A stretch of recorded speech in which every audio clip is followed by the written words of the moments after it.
Muy buenos días.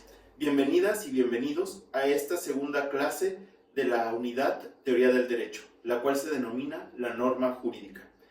En esta clase podremos nosotros analizar cuáles son los alcances o contenidos del concepto de norma y empezar a estudiar cuáles son los elementos que definen a una norma jurídica. Espero que sea de tu utilidad. Tradicionalmente nos han enseñado que las normas morales y las normas jurídicas tienen características tan definidas que nos ayudan a entender de manera pues casi instantánea que existe una diferencia entre una y otra, es decir, cuando nos encontramos frente a las normas morales y cuando nos encontramos frente a las normas jurídicas. Para ello es importante conocer cuáles son las características de unas y de otras. Sin embargo, en estos momentos también es justo reconocer o decir que en nuestra sociedad hay condiciones para asegurar que la moral y el derecho no son disciplinas normativas peleadas, sino que pueden ser elementos que se complementan. Aún así, veamos las características de la norma moral. Las normas morales son unilaterales.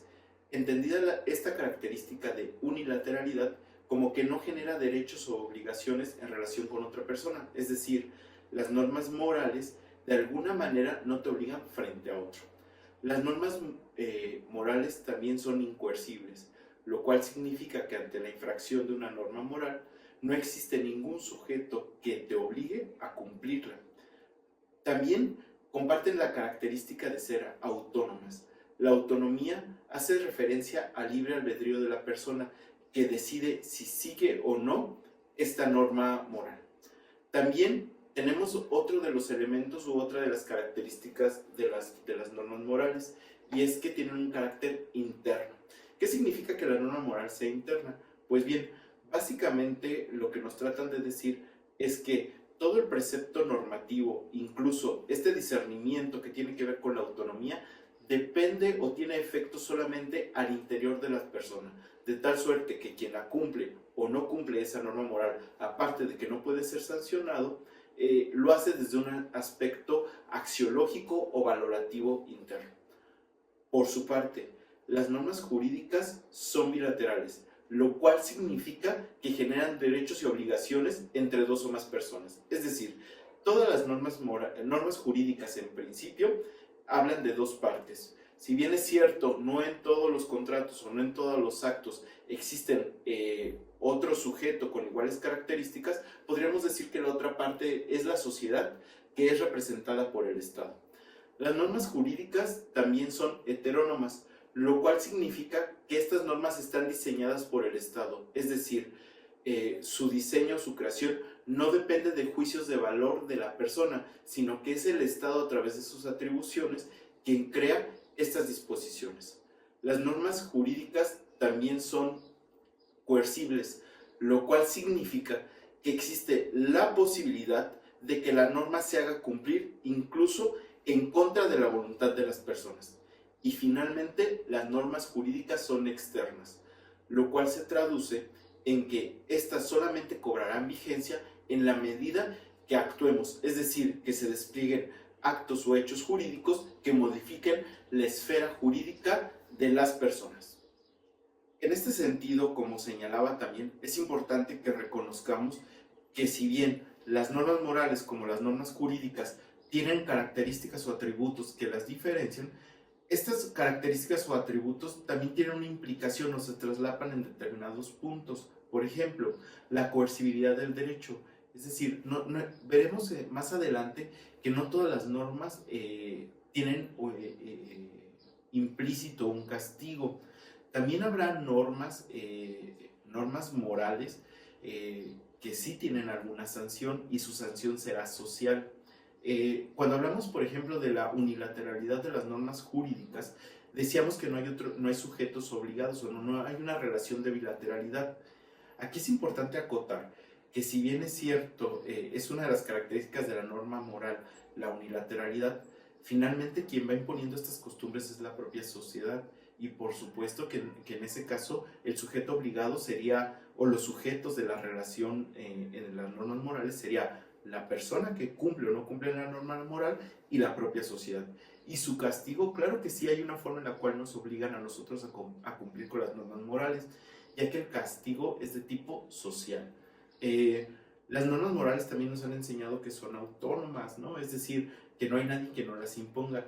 Sin embargo, ya lo dijimos, quien va determinando la moral es la propia sociedad, es decir, la moral no es relativa, es el conjunto de costumbres que una sociedad reconoce como buenas u obligatorias en un momento determinado.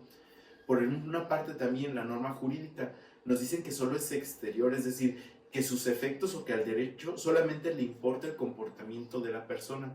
Sin embargo, existen algunos casos, como en el caso de, o algunos, algunos casos, como en los supuestos de los delitos, en donde es importante analizar cuáles sean las intenciones de la persona, incluso hacer juicios de valor en relación a que si se trata de un accidente o si una persona estuvo planeando un delito, en cuyo caso el derecho reaccionará de manera distinta.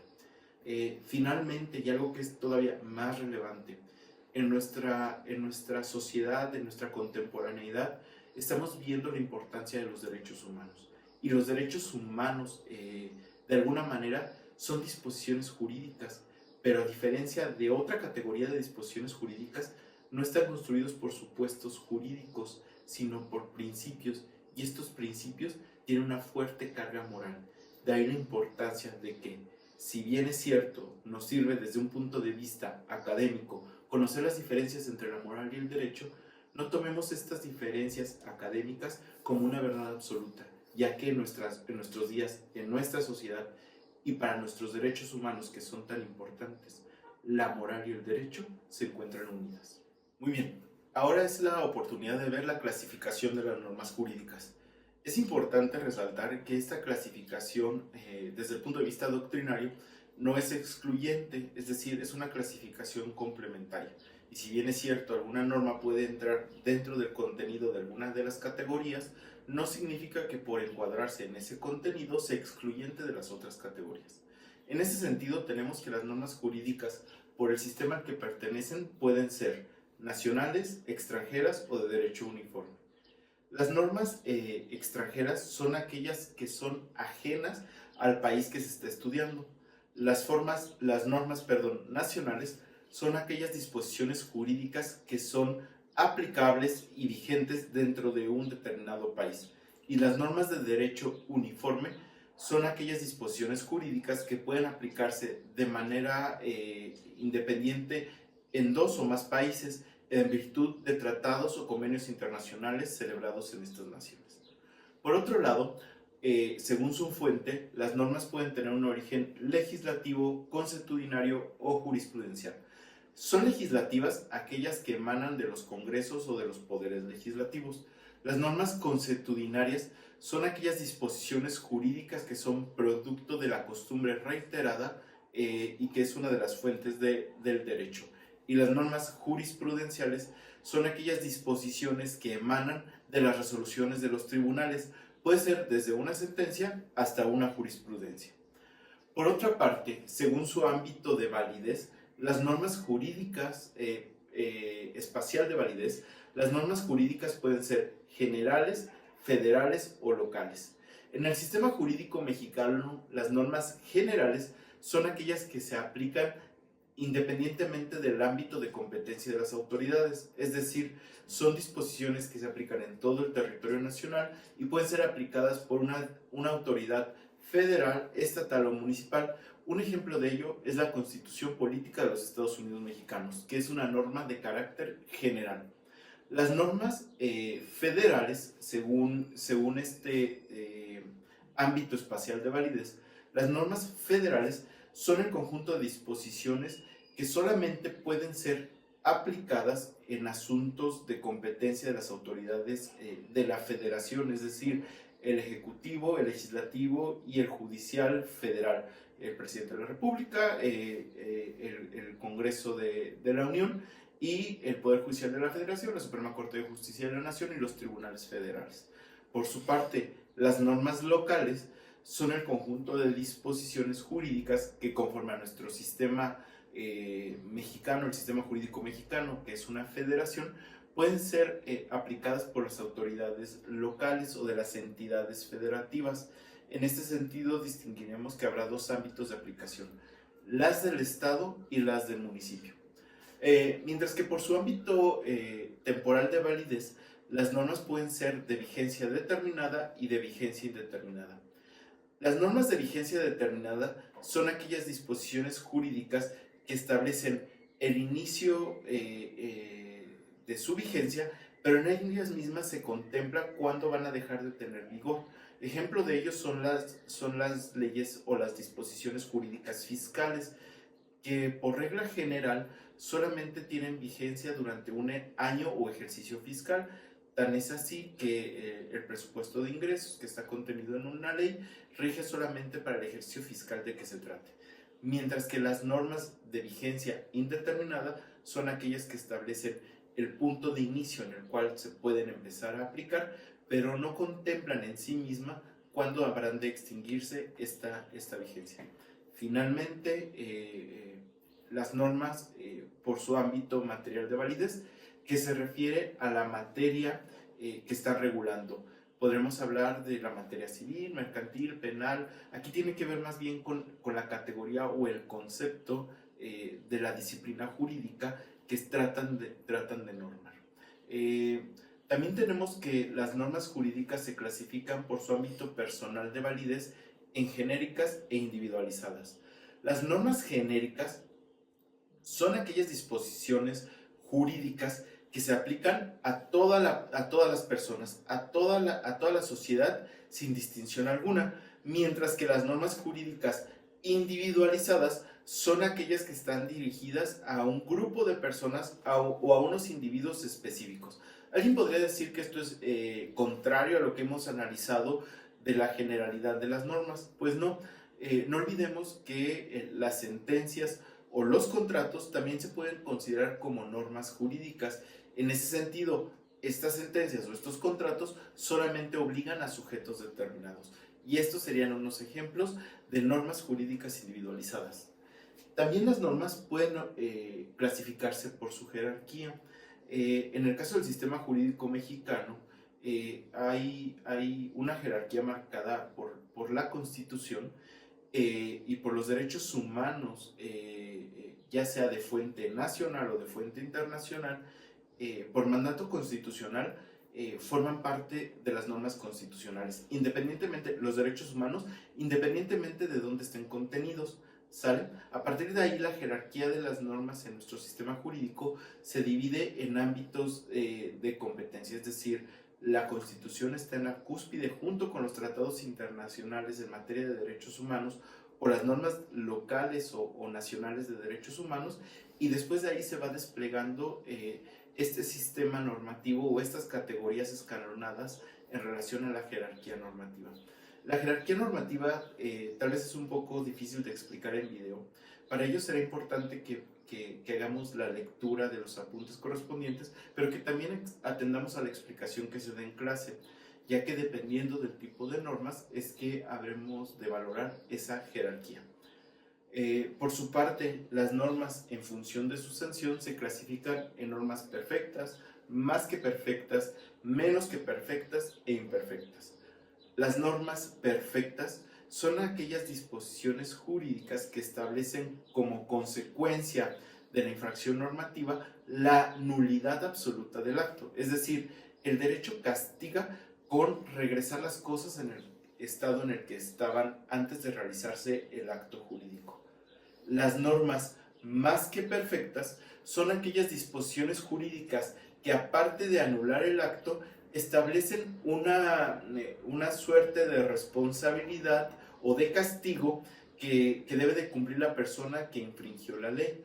Las normas menos que perfectas son el conjunto de disposiciones jurídicas que contienen sanciones, pero que estas sanciones jamás van a alcanzar para reparar el daño generado, es decir, no van a regresar las cosas al estado en el que estaban. Prueba de ello pueden ser los delitos que no tienen un contenido principalmente patrimonial, es decir, una violación o un asesinato. Si bien es cierto, el Estado impone un castigo al asesino o al violador, este castigo no necesariamente va a restituir en su integridad los derechos afectados. Y finalmente, las normas imperfectas, que son disposiciones jurídicas que no tienen consecuencia alguna derivadas de su realización o no. Prueba o ejemplo de ello es la norma jurídica constitucional que establece como derecho y obligación de los mexicanos acudir a las elecciones a votar. Es decir, si una persona no hace uso de su derecho u obligación al voto, no hay una consecuencia jurídica o no hay una consecuencia punitiva por parte del Estado. Por otro lado, tenemos que por su cualidad las normas se pueden clasificar en positivas o negativas. Las normas positivas son aquellas que de alguna manera permiten o posibilitan el desarrollo de la conducta de las personas, mientras que las normas negativas lo que hacen es inhibir la conducta de las personas. Ejemplo de esto último serían los delitos. Si bien es cierto, el Código Penal no establece que no mates, lo que sí establece es una norma que establece un castigo o señala un castigo a aquella persona que comete homicidio, de tal manera que lo que se está haciendo es inhibir la conducta de la persona. En relación a su complementación, las normas pueden ser primarias, secundarias, permisivas, interpretativas o sancionadoras. Las normas primarias son aquellas disposiciones jurídicas que tienen sentido por sí mismas, mientras que las normas secundarias son el conjunto de disposiciones jurídicas que solo tienen sentido en relación con las normas primarias. Como ejemplo de ello tenemos los artículos transitorios, y dentro de estas normas secundarias podríamos encontrar también las normas permisivas, que son aquellas que establecen casos de excepción a una regla general, como en el caso de las notificaciones. Las notificaciones que se realizan en un procedimiento o en un proceso jurisdiccional marca que deben de realizarse dentro de un horario determinado.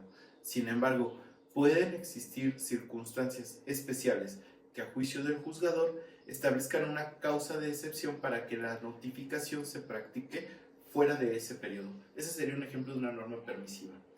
También hay normas interpretativas. ¿Cuáles son las normas interpretativas? Son aquellas disposiciones que nos señalan cómo debe de entenderse los alcances de un precepto. Y estas normas generalmente las establecen los legisladores cuando hay algún cuerpo normativo que es muy específico y que tienen ellos que de alguna manera orientar los alcances o el entendimiento de una institución jurídica. Finalmente, las normas sancionadoras, que son aquellas disposiciones jurídicas que se relacionan o se complementan con una norma primaria en el entendido de que estas solamente establecen una sanción cuando la norma primaria ha sido infringida.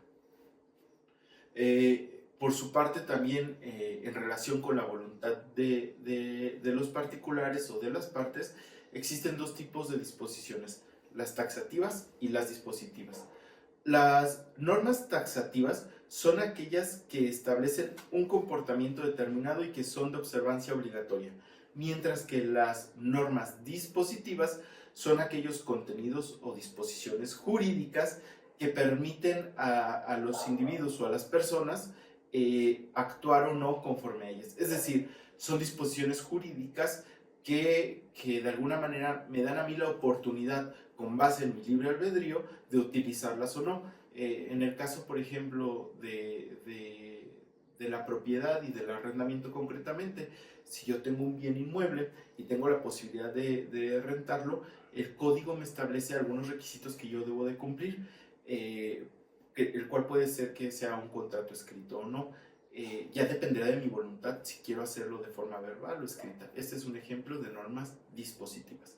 Espero que hasta aquí esta clasificación de las normas, que insisto, no son excluyentes, te quede claro y de alguna manera puedas ir entendiendo junto conmigo cómo es que esta clasificación nos ayuda a ir comprendiendo los alcances de una disciplina que tú has decidido estudiar y hacer tu forma de vida. Muchas gracias.